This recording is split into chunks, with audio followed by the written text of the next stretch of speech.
I'm Chura Thapa. I'm a final year PhD candidate in the University of Hong Kong, Faculty of Education. I'm also a teacher, locally trained teacher, teaching in secondary schools before. Well, I'm actually a minority language community member, and I was teaching these minority language English students in primary and secondary schools for quite a long period before. My experience is that I just want to mention one thing, that we need to identify the knowledge, practices of the students, and we need to treasure their knowledge and practices in our teaching. So that's the main thing that I think I experienced. Teachers, first of all, they need to understand the students. They should not be looking at the students with a blanket term like everybody is same, right? Of course, everybody is same in terms of if we say like human being, but there are also differences. So when we try to find out the differences, and when we try to find out the difficulties, then we will be able to help them. If we put them in one basket and treat them as equal, everybody is same, then we will not be able to find out the difficulties that the students are facing, that the challenges that they are actually undergoing in schools, in classrooms, or with the outside world. So I think that is the key thing. So understanding each student, who they are, and the diversity Yes, they might exactly. Not only who they are, what do they do, what kind of languages do they speak, what kind of social networks they have, what happens when they go home, what kind of family backgrounds they actually come from. Language minority students, I mean, when we say that, it's a blanket term, right? But it doesn't mean that they're all same or they're all equal again, right? When they go home, they have very different kind of background. Some of them come from well-off families. Maybe some of them come from a very low socioeconomic background families, right? So we also need to look at their cultural resources. What resources they are more interested in, what resources they bring into the school and classroom, whether these resources can be used in teaching. So these are key things actually. Basically, in terms of language, Nepali students, they use Nepali language at home. Still until now, until this moment that we are actually speaking here, they predominantly use Nepali language at home. For the Pakistani students, they use Urdu language at home predominantly. So when they come together, Nepali and Pakistani students, they either use English or they either use Hindi. Again, a mix-up, right? And then when they come to school, they have to learn in English medium or in Chinese medium, which is totally different from their home language and different from their own peer group languages, right? So we need to actually address these issues first. And then when we talk about language again, not all students are academically sound enough, good enough to deal with the academic content related subjects. For example, mathematics, liberal studies, or science, or information technology subjects, right? There are also diversities among themselves. So that's one thing that actually I try to help them. And then because I come from the same community, I can speak Nepali language, I can speak English, I can speak Hindi, right? So I was able actually to communicate with all those different groups of students, and I was also able to communicate with their parents, and I was able to establish a very good link between school, classroom practice, and families, and that actually helped me a lot. I think speaking to parents always helps, because parents also need need to know about their children's education. Basically, in Hong Kong, it seems that many ethnic minority parents, they do not communicate with the schools. They do not communicate. It doesn't mean that they do not want to communicate. There are some other issues and which actually affect the communication between schools and parents. Maybe the schools are not initiating the communication. Maybe the teachers are not willing to visit the parents, right? I mean, I shouldn't say I shouldn't use the word willing, right? They are willing, but they are actually still they lack the resources, they lack the time, and they may have less confidence in facing these parents at home or in the community centers, right? So but communication with the parents always helps, because when you go to the parents and when you communicate with the students' parents, students think that okay, my parents and my teachers have connection, so they can always link and communicate about me, and I should be serious about the study. I should be serious at home, and I should be serious at school. So they always will be trying to link that communication. Yes, so that's very important here.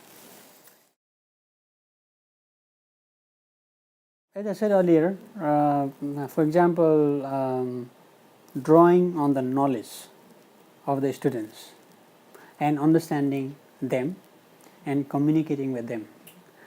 These three things are very important, even in the classroom, even in the during the teaching learning process, right? For example, when I was teaching, we didn't actually we didn't only focus on textbooks. We also used different types of multimedia sources, right? YouTube videos and songs and some kind of like Indian movies, right? And we can always use these resources to teach particular thing, right? Of course, science related and mathematics related subjects, teachers may have different kind of technique, but in language and liberal studies, we can always use these resources in teaching the students. So that's one thing. Another thing is that students always come to school with some knowledge, with some resources. We need to listen to them, we need to value that, and we need to actually negotiate the middle way approach between the curriculum, between the expectation of the curriculum, expectation of the examination, and also the expectation of the students and aspiration of the students, right? So we need to negotiate and we need to make a deal with the students. If we treat the students as just blank vessels and try to fill up everything, I think that won't work. So that will not work, right? We actually, they have knowledge. We need to first of all acknowledge that they have knowledge. They have their own knowledge. They have their own resources, and we can use these resources to teach in the classroom.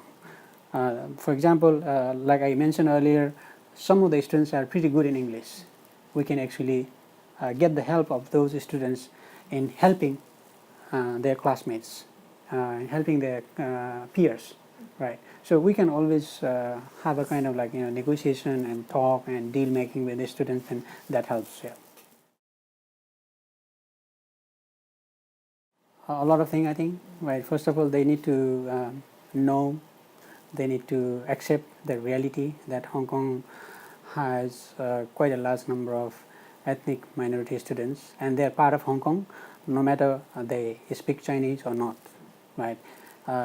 In Hong Kong, it seems that if the people do not speak Chinese, they tend to be always labeled as non-local, right, or non-Hong Konger, which I think is a wrong approach. We should acknowledge, we should accept that Hong Kong has a diverse kind of population, diverse population of students, and after acknowledging that, we need to try to go to their communities, link up with them, try to understand them, what they do, what kind of things are similar with us, what kind of things are different, how can we adjust in the middle somewhere, and actually build a good community of interaction, good community of learning.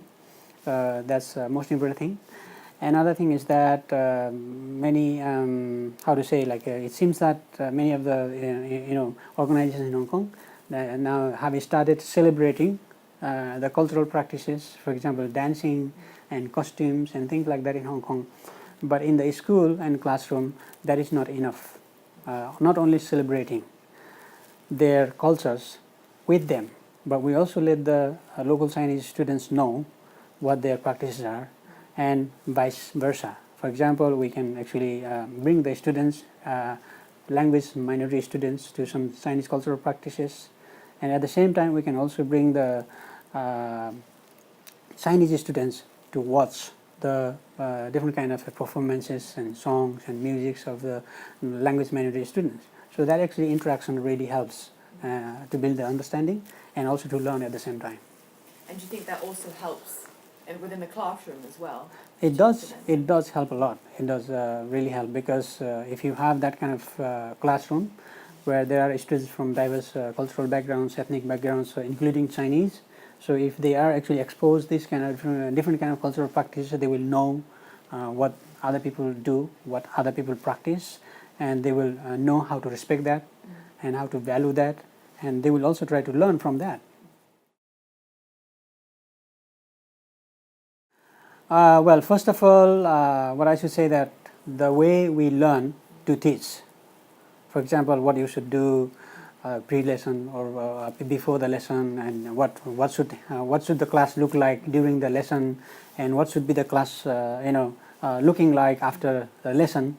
The way we learn may not be very much applicable, or may not exactly look like in the classroom with this group of students, right? Sometimes these are actually these kind of assumptions and practices what we learn in teacher training courses in Hong Kong, they're actually destabilized in the classrooms by these ethnic minority students.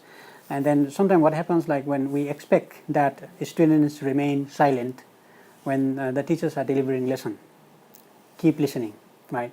But that may not happen. Students may talk. They talk, it doesn't mean that they're actually not paying attention. They may be talking about the same topic that the teachers are actually delivering. They may be talking because they do not know. They may be talking that they feel comfortable to share and interact and learn something from their own peers. So we need to understand that kind of practice of the students. We cannot just ask them to keep silent and to always keep quiet, right? So we actually need to make a deal, as I said earlier, we need to make a deal with the students. Okay, where is, who comes where, and how we actually try to accommodate our interests, teachers' interests, and students' own interests, right? Our practice as teachers' practice, and students' practice as a student, from the student point of view.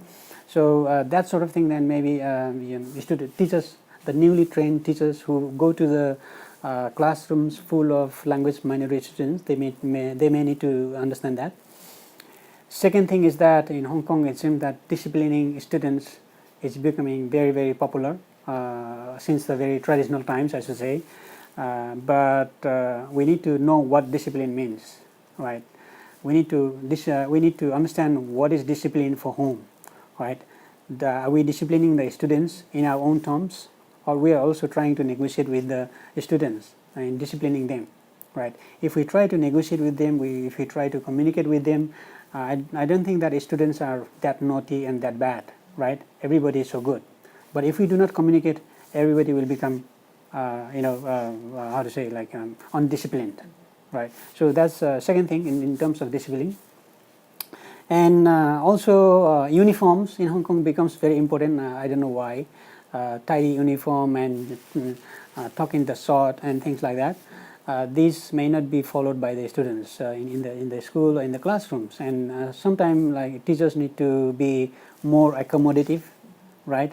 Not just focus that, because if you focus on that only, students may get like annoyed or frustrated just because of the small things, and then they may divert their attention from their main kind of academic learning activity. So we need to be very careful on that one. What else is, of course, I think one of the most important things is that what we learn here, we should first of all, when we go to the classroom, when we enter the classroom, we should unlearn and start learning again. That's most important. As a teacher? Yes. Okay. Teaching strategies, I think I said enough on that, enough thing on that part. But you can always, if you understand the students, then you will know what kind of strategy you use, right? You should use. If you do not understand the students, if you do not understand the practices of the students, language and cultural and all those practices of the students, if you do not know the background of the students, like family background, their network background, right, and everything, and you will not be able to use any strategy effectively. The strategy doesn't work itself. The strategy always is connected with the with your relationship with the students, with your understanding with the student. So I think I will only focus on the understanding of the students is the most important thing. Understanding of the students' background, cultural, linguistic, and all those things are most important thing. And after you understand that, and you know what strategy to adopt, there is no one-off kind of strategy that this strategy works here and that strategy works there. The same strategy may work in some places, same strategy may not work in another place, right? So I will stress that teachers, first of all, they need to understand the students, their practices, and they need to use that practice as a resource, as a knowledge in the classroom, and build a kind of learning community, and that's more helpful.